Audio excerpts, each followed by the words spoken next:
हे तुम्हाला मुद्दाम सांगतोय की भाषा म्हणून घडणारी पूर्ण व्यवस्था ही स्त्री पुरुष विषमता, जाती व्यवस्था आणि वर्ग व्यवस्था यांनी कशी बनलेली असते. तर एक उत्तम उदाहरण तुम्हाला सांगितलं की कोणतंही पद, सत्तेचं पद हे पुरुषवाचक येतं आणि म्हणून आपल्या परिवर्तनाची, आपल्याला मुक्त होण्याची लढाई ही भाषेच्या क्षेत्रात निकराची आहे हे आपण समजून घेतलं पाहिजे. म्हणजे जर आपण लक्षात घेतलं की भाषा ही निरपेक्ष गोष्ट आहे तर आपण ही लढाई पुढे लढू शकणार नाही. म्हणजे भाषा ही घडताना, व्यवहारात येताना ही मूलतः विषम संबंधाच्या ताण्या बाण्यांना घेऊन उभी राहते. हे जर आपण लक्षात घेतलं नाही तर परिवर्तनाची दृष्टी आपल्यापाशी येणार नाही. मित्र, काही सूत्र म्हणून चर्चा करणार आहे. भाषा म्हटलं की आपल्यासमोर दोन मुख्य गोष्टी दिसतात. एक म्हणजे शब्दसंग्रह. भाषा म्हटलं की शब्दाचा एक अमोघ संग्रह आहे, विपुल संग्रह आहे. मूर्त आणि अमूर्त अशा वस्तूंना, अशा पदार्थांना, अशा संकल्पनांना तो व्यक्त करतो. मी माईक मधनं बोलतोय, एक मूर्त गोष्ट आहे.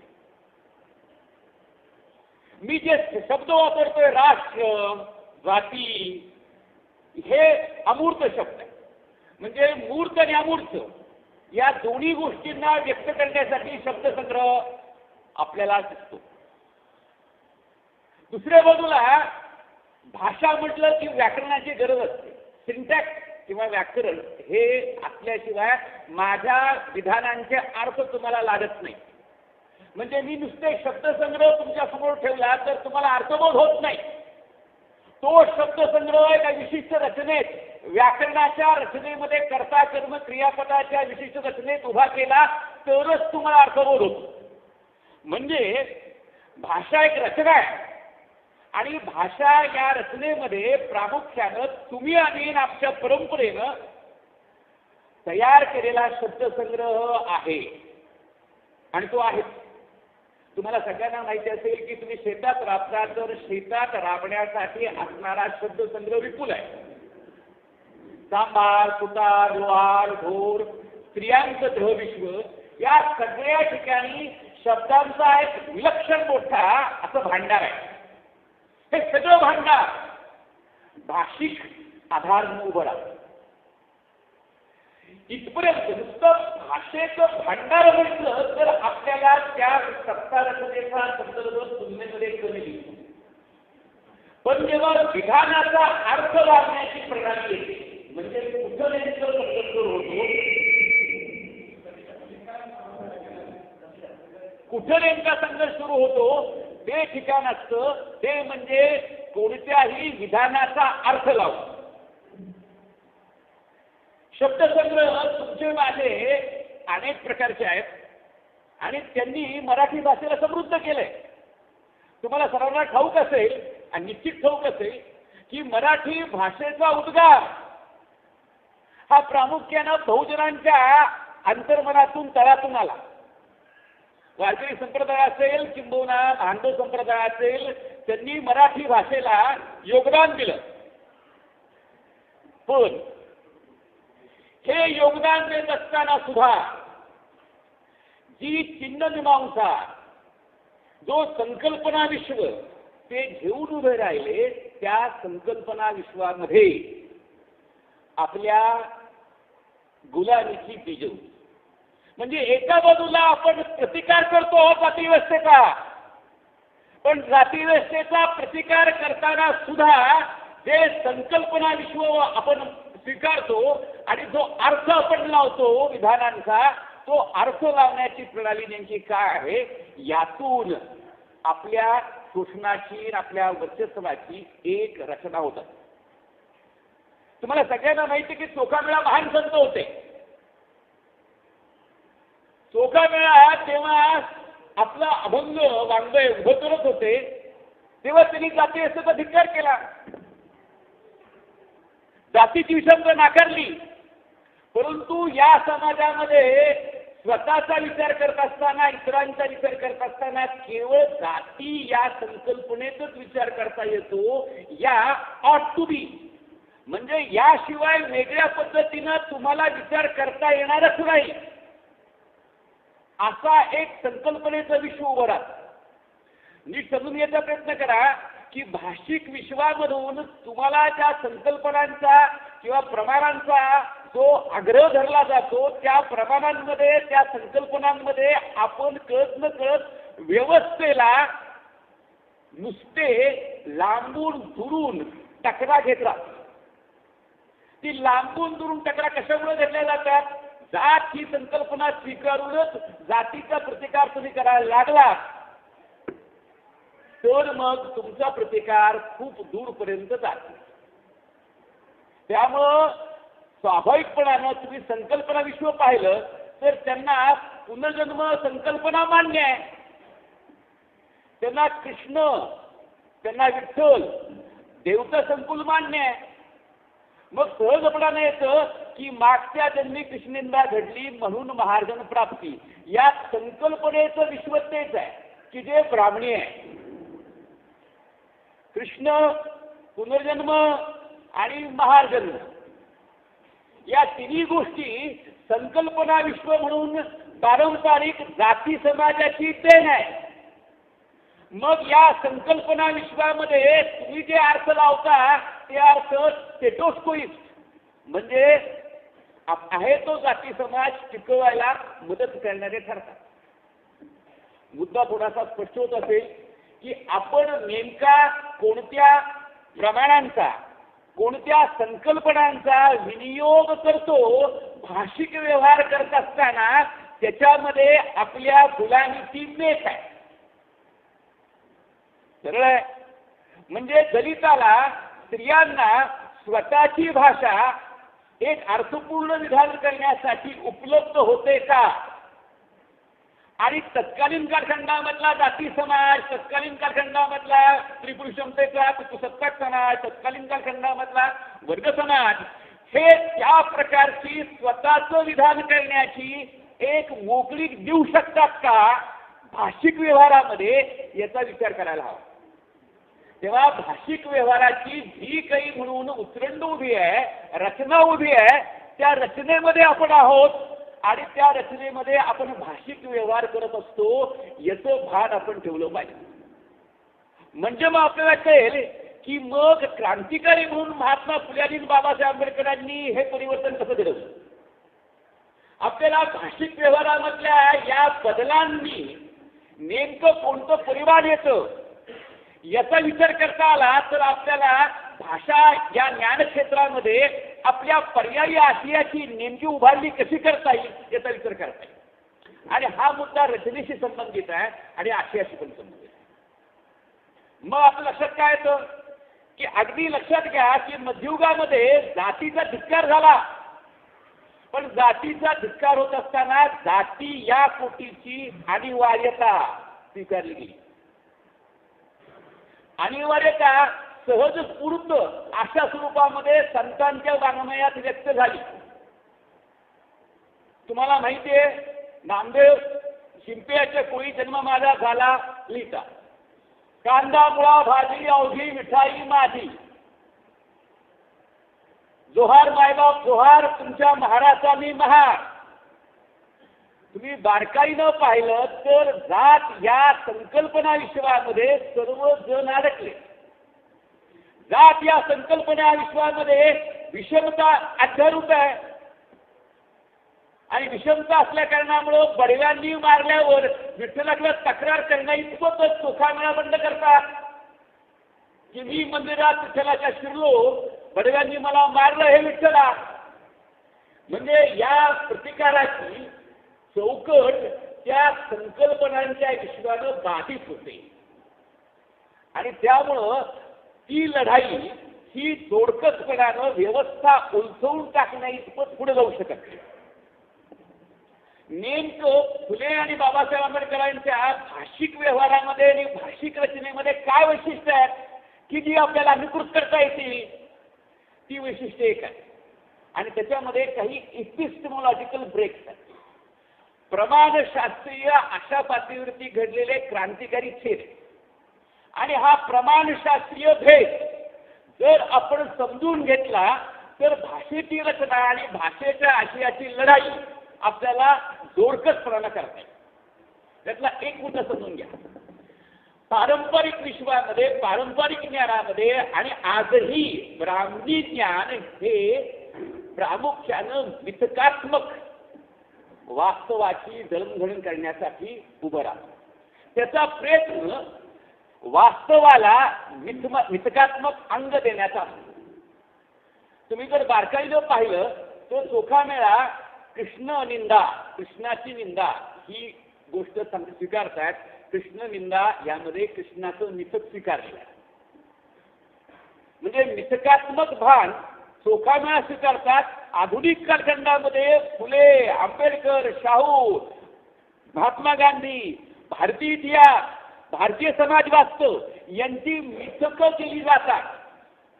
आणि सार्वत्रिक विधानांच्या रचनेमध्ये लक्षात घ्या, अगदी प्रकर्षानं पहा, जेव्हा सर्वसाधारणरित्या संत अभंग लिहितात तेव्हा ते स्वतःचा व्यक्तिगत अनुभव सांगतात, विशिष्ट अनुभव सांगतात. आणि जेव्हा ब्राह्मण संत लिहितात तेव्हा ते सार्वत्रिक विधान करतात. मग सर्वांनी कसं वागावं याबद्दलचं विधान, सार्वत्रिक विधान ज्ञानेश्वरांच्याकडनं, एकनाथाकडनं होतं. हा फरक समजून घ्या. हा फरक जो आहे हा मूलभूत आहे. ज्ञानामध्ये अप्रायरी अनुभवपूर्व विधानं करणं आणि अनुभवपूर्व विधानं ही वास्तव म्हणून लोकांच्या माथ्यावर थापणं हे ब्राह्मणी भाषिक व्यवहाराचं खास वैशिष्ट्य आहे. अनुभव घ्यायचा नाही, अनुभवाचं प्रमाण स्वीकारायची गरज नाही. अनुभवाचं प्रमाण न स्वीकारता धडा धडा धडा विधानं करता येतात आणि ती सार्वत्रिक सत्य म्हणून स्वीकारली जातात. उदाहरण सांगायचं म्हटलं तर आसाराम बापू म्हणतात, तुम्हाला माहिती नाही, अगदी आमचे विद्यापीठाचे कुलगुरू आणि निवृत्त न्यायाधीश ते म्हणाले स्त्रियांना नजरा कळल्या पाहिजेत म्हणजे त्यांना रक्षण करता येईल. लक्षात घ्या, गृहीतच त्यामध्ये अर्थाचं विधान, त्याचा अर्थ, विधानाचा अर्थ काढताना तुम्हाला समजलं पाहिजे तो गृहीत आहे की दोष स्त्रियांचा आहे. म्हणजे तुम्हाला स्पष्ट व्हायला हरकत नाही, ही अशी वास्तवाला अवास्तव करणारी, मिथकात्मक करणारी सार्वत्रिक विधानांची प्रणाली वारंवार सर्वदूर पातळीवरती भाषिक व्यवहारामध्ये उभी राहते. स्त्रिया चंचल असतात, हे वैश्विक विधान करावं आणि सर्वांनी स्वीकारावं. हा जो भाषिक व्यवहाराचा आकृतीबंध आहे, या आकृतीबंधाचा ढाचा तुम्हाला त्यांनी दिलेला आहे. साहित्यिक म्हणून, रोजच्या व्यवहारात जगणारे म्हणून तुम्ही जे कुणी आहात ते अशी विधानं करत असताना कोणताही चिकित्सक विचार करत नाही. आणि म्हणून तुम्हाला सांगेल की ही इपिस्टेमॉलॉजिकल ब्रेक हा कसा असतो हे समजून घ्यायचं असेल तर महात्मा फुल्यांना समजून घ्या. महात्मा फुल्यांच्या कालखंडात स्त्रियांच्या बाजूनं आमचा उल्लेख करा अशी मागणी नसताना सुद्धा महात्मा फुल्यांच्या वाङ्मयामध्ये स्त्री पुरुष हो असं संयुक्त विधान आहे. नुसतं पुरुषांमध्ये त्यांनी स्त्रियांना धरून ठेवलेलं नाही. हा इपिस्टेमॉलॉजिकल ब्रेक जो आहे, शब्द संकल्पना वापरण्यामधली जी अचूकता आहे ती अचूकता समजून घ्या. बाबासाहेबांचा आणि गांधींमधला वाद जो आहे तो वादही समजून घ्या. बाबासाहेबांच्या अनिशब्द काळानंतर त्यांनी गांधींनी प्रतिक्रिया दिली, गांधींच्या प्रतिक्रियेला बाबासाहेबांनी उत्तर दिले. त्यातला वाद तुम्ही जर समजून घेतला तर तो वाद भाषिक व्यवहाराच्या एक मूलभूत अंगाचा पण आहे. वर्ण व्यवस्थेचं एक मिथक उभं केलेलं आहे गांधींनी. गांधी म्हणाले प्राचीन कालखंडातले वर्ण चांगले होते, वैश्विक विधान काही तपासण्याची गरज नाही. ब्राह्मणांच्या वाङ्मयामध्ये अप्रायडी अनुभवपूर्व केलेली विधानं ही सार्वत्रिक सत्य म्हणून स्वीकारली जाऊ शकतात. तुम्हाला आम्हाला शूद्रांना मात्र आपल्या विधानाचं सत्य विधानाचं सातत्यानं प्रमाण द्यावं लागतं. बाबासाहेबांना वारंवार प्रमाण मागितलं गेलं आणि फुल्यांना प्रमाण नाही म्हणून धिक्कारलं गेलं. मुद्दा समजला तर लक्षात येईल तुमच्या की ही त्यांची भाषिक व्यवहाराची कसोटी आहे की ज्या आधारावरती ते विधानं करतात आणि मांडतात की प्राचीन कालखंडामध्ये वर्ण जे आहेत ते वर्ण वर्गासारखे होते, चांगले होते. काय वाईट आहे त्याच्यामध्ये? एखाद्यानं विद्या घ्यायचं काम करावं, एखाद्यानं क्षत्रियाचं काम करावं, एखाद्यानं वैश्याचं काम करावं, शेतकऱ्याचं काम करावं, एखाद्यानं सेवा करण्याचं काम करावं. पण तुम्हाला माहिती आहे तुम्ही श्रम करता आणि तुम्ही रोजच्या जगण्यात जगता. मला सांगा असा या पद्धतीनं कामाचं विभाजन होतं का? अशा पद्धतीचं कामाचं विभाजन व्यवहार्य आहे का? पण तरी ते मिथक भारतामधल्या सर्वदूर उच्च जातीयांच्या प्रभावाखाली असलेल्या जनतेनं स्वीकारलं. गांधींच्या या वर्णव्यवस्थेच्या मिथकाचा जास्तीत जास्त प्रभाव होता. मुद्दा समजून घ्यायचा प्रयत्न करा. मिथकात्मकता हे भाषिक व्यवहाराचं एक खास अंग म्हणून उभं केलं जातं.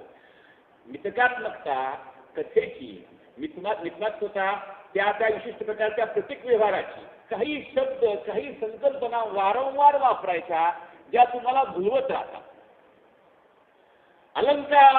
अलंकाराचा अहोरात्र उपयोग की जे वास्तव दर्शन करण्यापेक्षा एक अवास्तव दर्शन उभे करतील असा अलंकारिक भाषेचा साथ चलवत सार्वत्रिक विधानांची रचना करत ही एक साधारणतः ज्ञानाची सिद्धी केली जाते.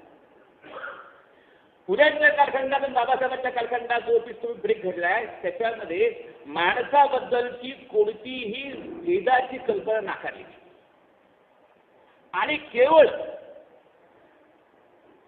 कृतक मानवतावाद मांडला गेला नाही. तुम्हाला ज्ञानेश्वरांच्या मध्ये कृतक मानवतावाद आहे. म्हणजे काय? जो जे वांछील ते तो लाभ. ज्ञानेश्वरीत उत्तर काय देतात? ते तुमच्या वाट्याला जे कर्म आले ते करायचे. गोऱ्या अंगात जसे गोरेपण ब्राह्मणाचं जसं गोरेपण आहे त्यामुळे तो श्रेष्ठ आहे आणि आपण काळ्यावर कमी निष्ठ. म्हणजे ज्ञानेश्वर एका बाजूला जातीनं वर्णानं दिलेला जो तुमचा क्रम आहे तो निष्ठेनं आचरला पाहिजे असा आग्रह करतात. मग वांछा करायची ती वांछा जातीय आहे. म्हणजे वांछा ही माणूस म्हणून सर्वांची एक आहे, इच्छा ही सर्वांची एक आहे, डिझायर सर्वांचं एक असू शकतं ही कल्पना नाही. लोकांचं दुःख एक असू शकतं ही कल्पना नाही. वर्ण आणि जात विशिष्ट पद्धतीनं तुमचं दुःख तुमचं सुख आहे. म्हणजे भेदात्मक विचार जो आहे वर्णभेद जातीभेद स्त्री पुरुष भेदानं घडवलेला हा जो विषमता आणि विषमतेचा विचार आहे त्याची संकल्पना मानवता भलवल्या जाणाऱ्या अशा वाङ्मयामध्ये आपल्याला निश्चयनं टिकवलेली दिसते. फुल्यांच्या वाङ्मयात नेमकं काय? फुल्यांच्या वाङ्मयामध्ये तुम्हाला एक ठोस पातळीवरती मानवी हक्काचा आग्रह आहे. तुम्ही ब्राह्मण आहात मग मी शूद्र आहे तर तुमचे आणि माझे अनुभव जे आहेत त्या अनुभवाची समानता आहे. मग मला जे भोगायला लागतं ते तुम्हाला भोगायला लागलं तर असा उलटा सवाल. आणि हा उलटा सवाल हे असं उरफाट करणं हे दुसऱ्या पातळीवरती सर्व माणसांना हक्कांच्या समान पातळीवर आणलं जातं. त्यामुळे ही भाषा हक्कांची भाषा बनते. त्यामुळे विधानांचे अर्थ एका मानवी हक्काच्या समान भूमीवर निघतात. लक्षात घ्या. तोपर्यंत वाङ्मय तोपर्यंत ज्ञान अगदी आतापर्यंत ज्ञान सुद्धा फसव्या भाषिक व्यवहारामध्ये गुंतलेला आहे. फसव्या भाषिक व्यवहारातून मुक्तीचा ध्यास घ्यायचा असेल तर ठोस पातळीवरती मानवी हक्कांचा आग्रह हा फुले उभे करतात. आणि त्या दोन गोष्टी एक म्हणजे वास्तवाचं जसं आहे तसं विश्लेषण. आता या विश्लेषणामध्ये काही इपिस्टेमॉलॉजिकल गोष्टी आपल्याला मिळतात. एक म्हणजे आपल्याला शोषण कसं होतं, वर्चस्व कसं गाजवलं जातं याच्याबद्दलची काही संकल्पनांची हत्यारं तुम्हाला फुल्यांकडून मिळतात. म्हणजे फुल्यांनी दिलेला वास्तवाचा बोध आपल्याला क्रांतिकारी वर्तनाकडे का घेऊन जातो, जातीव्यवस्थेच्या दिशेकडे का घेऊन जातो, आणि चोखा मेळाचं वाङ्मय हे जातीविषयीचं दुःख सांगतं पण जातीविषयीच्या दिशेकडे का घेऊन जात नाही, कारण त्याच्यामध्ये अनिवार्यता आहे, जातीला स्वीकारण्याची अनिवार्यता आहे. आणि इथं जात मोडण्याची एक पृष्ठभूमी ही फुल्यांच्या वाङ्मयात आहे. तेव्हा फुले आणि चोखा मेळा किंवा जे उल्लेख केला गोपाळ वलंगकर आणि आपण चोखा मेळा यांची तुलना केली तर आपल्याला पाहायला मिळतं की अस्पृश्यतेचा जो वास्तविक अनुभव आहे त्याची कारणमीमांसा आहे, ठोस कारणमीमांसा, कार्यकारणासोबत पातळीवरती वास्तवाची उकल काय कशामुळे होतं. बाबासाहेबांनी बुद्ध आणि त्याच्या धम्ममध्ये जी एक प्रणाली आपल्याला सांगितलेली आहे विश्लेषणाची, त्यामध्ये प्रतिसमुत्पाद म्हणजे कार्यकारण भाव आणि कार्यकारण भावातून उकलणारं सत्याचं दर्शन महत्वाचं मानलंय. लक्षात घ्या, एका पातळीवरती वास्तववाद जो अनेक साहित्यिकांनी, ग्रामीण साहित्यिकांनी उभा करायचा प्रयत्न केला, हा वास्तववाद हा कुचकानी का आहे, कारण तो वास्तवाचा कार्यकारण भाव देत नाही. कोणतंही वास्तव असं मानलं गेलं की हे लोक दरिद्री आहेत, अतिदरिद्री आहे, आणि ते वास्तव मांडलं, दुःखांचं मांडला तर त्यातनं कोणत्याही प्रकारे परिवर्तनाची दृष्टी येत नाही. मात्र हे दारिद्र्य का याची उकल करण्याचा प्रयत्न केला तर परिवर्तनाची शक्यता असते. म्हणजे परिवर्तनाबद्दलचा दृष्टिकोन हा केवळ अस्सल वास्तववाद उभा करून येत नसतो, तर वास्तवाच्या पोटात असलेली, त्या वास्तवाच्या पोटात असलेली कारणं शोधण्यात नाही. त्यामुळे तुम्हाला गोपाळबाबा वलंगकरांच्या वाङ्मयामध्ये अस्पृश्यता मोडायची कशी याचा कार्यक्रम येतो, ट्रान्सफॉर्म करण्याची, परिवर्तन करण्याची योजना येते. म्हणजे त्याचा उल्लेख सरांनी केला, त्या मुक्ता साळवे 14 वर्षाची मुलगी आहे आणि 14 वर्षाच्या या मुलीमध्ये तुम्हाला ठोस पातळीवरती स्पष्टपणानं, अगदी अत्यंत काटेकोरपणानं व्यवस्था बदलावी याचा आकृतीबंध पाहायला सापडतो. हे तुम्हाला चोखा मेळ्याच्या वाङ्मयात नाही, हे तुम्हाला नामदेवाच्या वाङ्मयात आढळत नाही, हे तुम्हाला मध्ययुगीन कालखंडामधल्या महान संतांच्या वाङ्मयात आढळत नाही. अनिवार्यता ही अनिवार्यतेनं त्यांना बंदिस्त करून टाकलं. संकल्पनेचं विशेषतः गीता असेल, भागवत असेल, याच्या ओझ्याखाली वारकरी संप्रदायाचे संत कोलमडलेले आहेत आणि अनिवार्यतेच्या चौकटीत ढकलले गेले आहेत. फुले किंवा बाबासाहेब आंबेडकर यातनं बाजूला पडलेत, कारण ते या वास्तवाचं कार्यकारणात्मक भान जे आहे ते भान महत्वाचं मांडतात. म्हणजे वास्तवाचं अस्सल पातळीवरती मांडणी करणं म्हणजे काही महान गोष्ट आहे आणि महान साहित्य मग अमुक साहित्यिकांना लिहिलंय आणि यांच्यामध्ये अस्सल वास्तवात सापडतो. ही प्रणाली विशेषतः फुल्यांच्या नंतर बदललेली आहे. ते वास्तवादी विश्लेषण जास्त महत्वाचं, जे कार्यकारण नमसेला उभं करतं की कशामुळे घडतंय हे आणि कशामुळे घडतंय हे कळायला लागलं तर तुम्हाला कळतं की या घटकांमुळे घडतंय, तर याला आपण उलथलं पाहिजे, हे नष्ट केलं पाहिजे, हे बदललं पाहिजे आणि असं बदललं पाहिजे, हा दृष्टिकोन येतो. म्हणजे तुम्ही जर महान कादंबरी पाहिली अण्णाभाऊ साठेंची फकीरा, तर त्या महान कादंबरीमध्ये वसाहतवादाच्या शोषण यंत्राचं आणि जातीच्या शोषण यंत्राचं जे विशिष्ट भान आहे ते आपल्याला जातीचा व्यवस्थात्मक निषेध करण्याकडे घेऊन जातं. ही नेमकी बाब महान साहित्यकृतींच्या बाबतीत घडत असते. नेमकी ती फकीरा का करते आहे हे जर तुम्हाला समजून घ्यायचं असेल तर त्या पाठीमागं नुसतं जसं आहे तसं मांडण्याची प्रणाली नाही. ब्राह्मण इतिहासकर्ते कळते.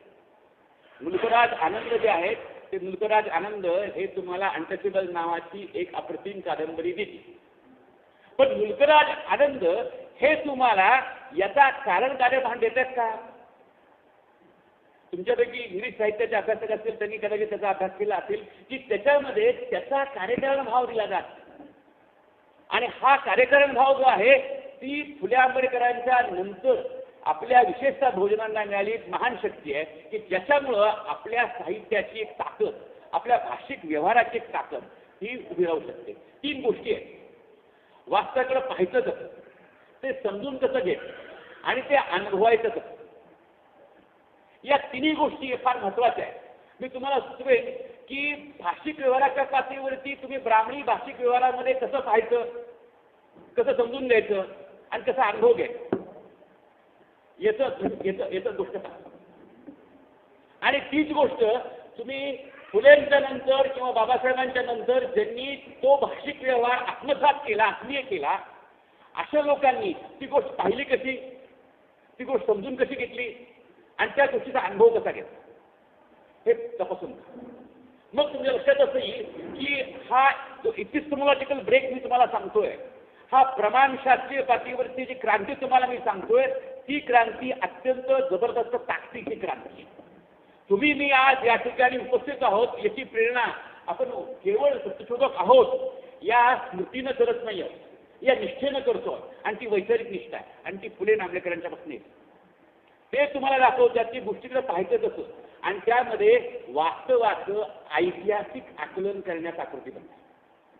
तुम्ही कोणतेही दलित कलाकृती पहा, तुम्ही सूड नावाची बाबुलांची कादंबरी पहा, किंबहुना अण्णाभाऊ साठेंची फकीरा पहा किंवा माकडीचा माळ पहा, तुम्हाला वास्तवाचं आदर्श भान देण्यासाठी प्रामुख्यानं त्यांनी इतिहास आणि इतिहासाचा एक अत्यंत विलक्षण उत्कट असा उपयोग केलेला आहे. इतिहासभान हे मिथकात्मकतेला नाकार, म्हणजे मिथकात्मकतेचा संपूर्ण जो काही तुमच्यावर असलेला प्रभाव आहे तो प्रभाव नष्ट करण्याची गोष्ट इतिहास विवेचनातून घडते. आणि त्यामुळे तुम्ही जर बारकाईनं पाहिलं असेल तर बाबासाहेबांच्या प्रभावानंतर आलेलं दलित साहित्य, फुल्यांच्या प्रभावानंतर आलेलं सत्यशोधक किंवा नंतरच्या कालखंडातलं काही प्रमाणात ग्रामीण साहित्य, याच्यामध्ये तुम्हाला या प्रकारची ऐतिहासिक वेध घेण्याची दृष्टी दिसते. ही ऐतिहासिक गोष्ट जी आहे त्याच्यामुळं वास्तवाला अधिक उत्तम प्रकारे कार्यकारण भावाच्या पातळीवर उकलत आहे.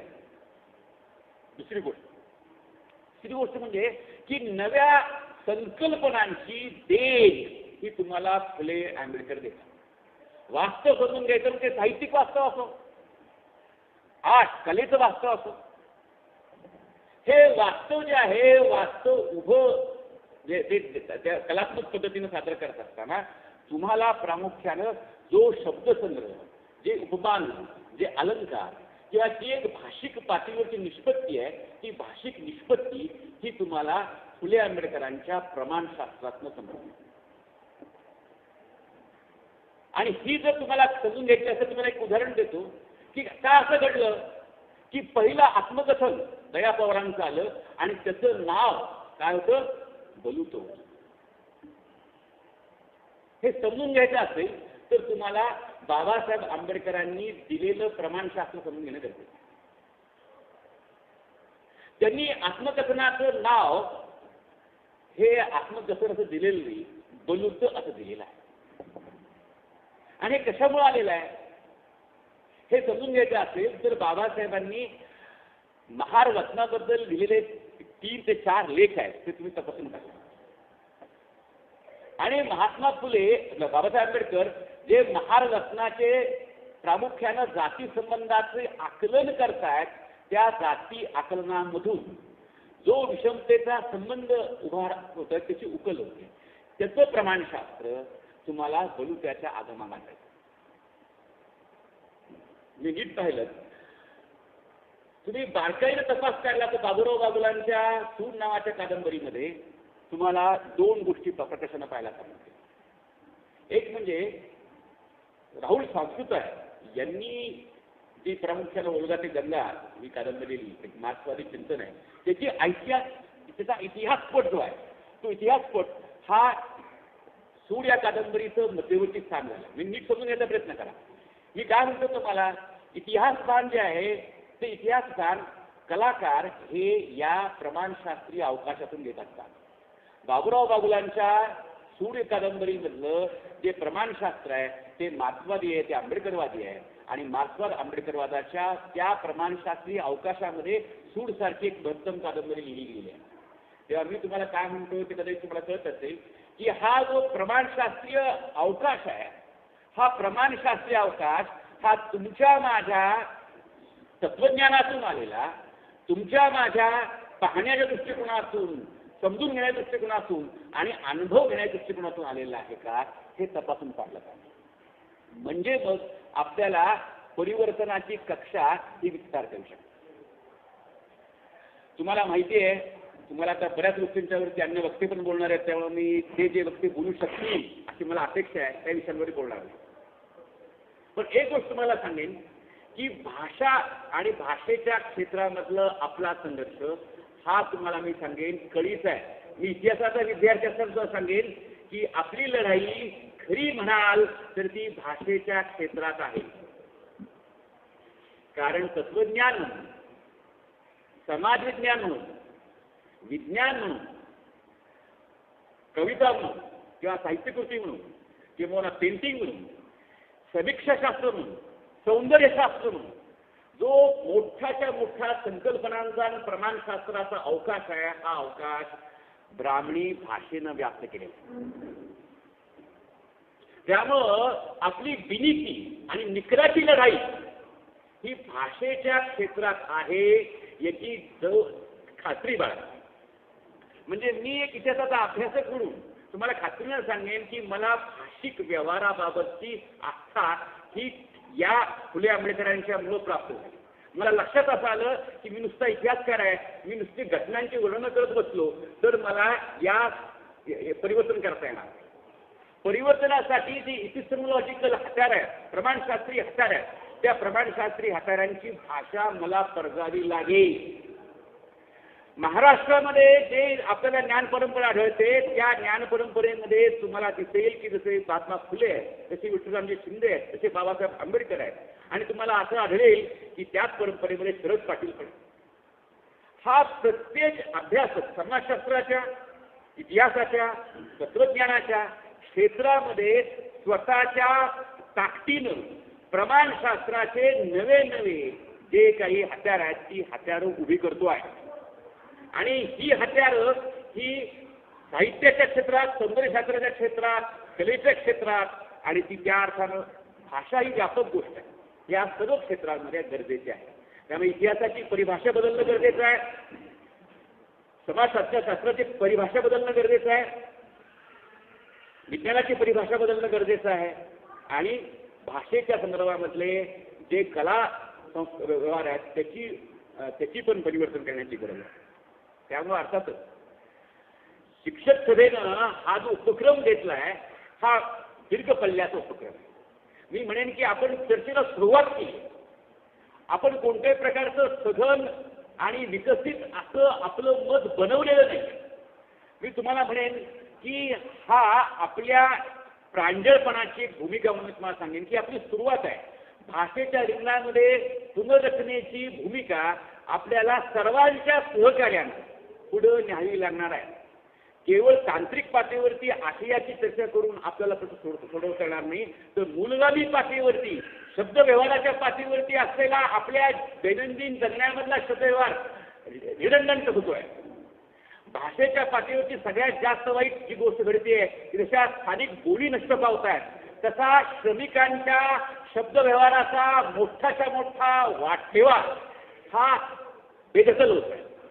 भाषिक व्यवहारामध्ये त्याच्याविषयी चव्हाण सर बोलतीलच की मोठ्या प्रमाणामध्ये तुमचा माझा संकल्पनात्मक वारसा, तुमचा माझा शब्दसंग्रहाचा वारसा हा बेदखल होतो आहे आणि प्रमाणीकृत एकीकृत पातळीवरती जी मोठ्या प्रमाणात भाषिक गुलामगिरी येते आहे त्या भाषिक गुलामगिरीच्या चौकटीमध्ये आपल्याला अधिकाधिक गडपलं जात आहे. आणि म्हणून सजग होऊन आपण ही जी चर्चा करतो आहे या चर्चेनं आपल्या मुक्तीच्या वाटा खुल्या होतील. या संबंधात सत्य शिक्षक सभेचं अभिनंदन करतो की त्यांनी भाषा आणि शिक्षणाशय याच्याबद्दलची मूलगामी चर्चा महाराष्ट्रात सुरू केली आणि त्यांचे आभार मानतो की मला त्यांनी अध्यक्षपदाचा मान दिला आणि माझे यादृश्य भाषण आहे ते संपवतो. धन्यवाद.